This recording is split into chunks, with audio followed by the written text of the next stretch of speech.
Has Turbo Goblins been dethroned? Welcome to Last Week in Legacy. My name is Matt. We're going to look at the Magic Online results from the first week of February. For some quick context before we get into the February results, Turbo Goblins, Grixis Delver, and Sultai Beans, Dimir Scam, Temur Rhinos, and Reanimator were the most played decks in leagues and prelim challenge events during the month of January. Turbo Goblins was basically untouchable for the entire month, taking over the metagame and overperforming virtually every other deck. When looking at the leagues from the first week of February, we still have Goblins as the most represented deck with 21 5-0 results. Roughly 13.25% of these results. Following on its heels, we see Sultai Beans at almost 9%, Grixis Delver at 7.5%, and Temur Delver at 7%.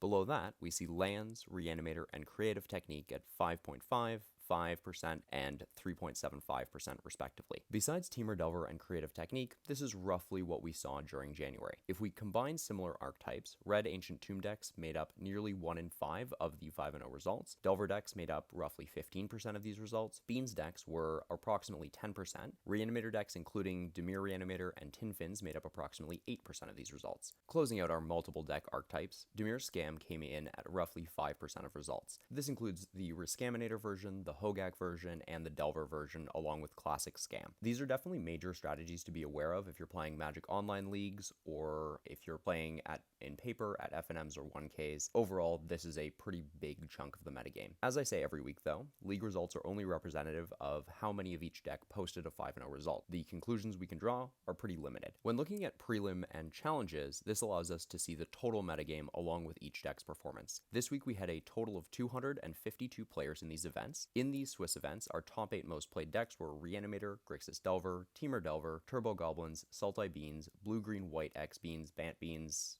Strategies, Doomsday, and Lands. Combined, these decks made up approximately 50% of the total field. Temur Delver has gained significant metagame share compared to its position in January. Something interesting is that as the blue decks adopt Stifle to combat Goblins, many of these Temur decks are also opting to play Uro. This functions as both a grindy threat in the long game, as well as something that they can cheat into play via Stifle. These Uro lists typically seem to be swapping out Seek the Beast or Questing Druid, same card, to make room. Turbo Goblins was much less popular than it had been in prior Swiss events this year. Next, we have the decks that represented the 9th through 17th most played decks. Moonstompy, Classic Dimir Scam, Death and Taxes, Boros Initiative, 8-Cast, Death's Shadow, Mono Black Aggro, Sneak and Show, and Cephalid Breakfast each represented roughly 2 to 4% depending on the specific deck. Scam is less popular this week. It was vying for the top of the metagame during January. Now that we've looked at the most played decks, let's examine what the best performing decks were and what the worst performing decks were. Because I look at the metagame as a whole and archetype performance, I don't typically look at individual tournament wins. Riddlesmith is an example of this. Killaby won the 101 player Legacy Challenge 64 event on February 4th with it, but we only have 2 data points for this deck. Both that event and the prior event, they challenged 32.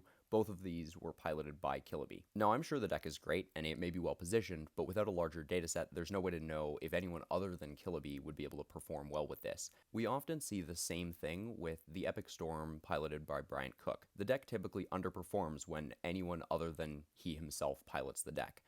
He's got a lifetime of experience with it, so it makes sense that he'd be very good at the deck. In an effort to denoise the data, I have excluded results with any deck played in 4 or fewer copies. Our top performing deck of the week was Sultai Beans with a conversion rate of 75%, overperforming expectations by a staggering 91%. Next up is Grixis Delver with a conversion rate of 64%, overperforming its expectations by 62%.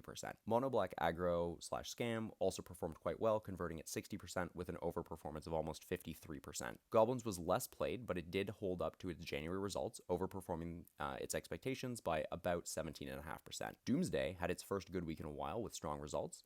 Both it and Lands had the same results of 45% conversion rate with a performance quotient of 15.7%. Despite being a top played deck, Temur Delver performed much worse than Grixis Delver, but it still performed quite well. Rounding out our top performers, we have Death's Shadow, Breakfast, and Moonstompy, all with marginally, barely positive performance quotients. As a reminder, the conversion rate represents what percentage of each deck finished with a positive record, and we compare that number to the overall conversion rate to create the performance metric. Our bottom decks of the week, again, excluding decks with 4 or fewer copies played, are as follows. Boros Initiative had its worst week this year, converting only 1 of 6 copies played. 8cast is off its hot streak from the last couple of weeks, also converting only 1 of 6 copies. Sneak and Show continues to be a deck that I won't talk about because sadness. Dimir Scam, the classic version, and Blue Green White X Beans or Bant Beans were the sort of worst fair blue decks as seen. Death and Taxes and Reanimator both putting up poor results that unfortunately we've come to expect based off of the data we see from January. The key takeaways for me this week is that the metagame is still in flux and evolving. We see new deck variants being experimented with, and performance is fluctuating week by week. I think it is fair to say that Grixis Delver was the best deck this week, despite being outperformed by Sultai Beans. It had the combination of being a very highly played deck with very impressive results, which is sort of what we look for when we're looking at what decks are good. The metagame may have discovered how to beat Turbo Goblins, as it was somewhat humbled this week from some of its previous weeks, and it also wasn't played as much. Something else to consider is that Turbo Goblins may be disproportionately represented in leagues due to how quickly players can grind through a league in, say, an hour or an hour and a half through all 5 rounds. So players might be queuing in with Goblins much more than other decks are being queued in with. Thank you for spending this time with me. Please let me know what you think of the metagame and of my presentation of this data.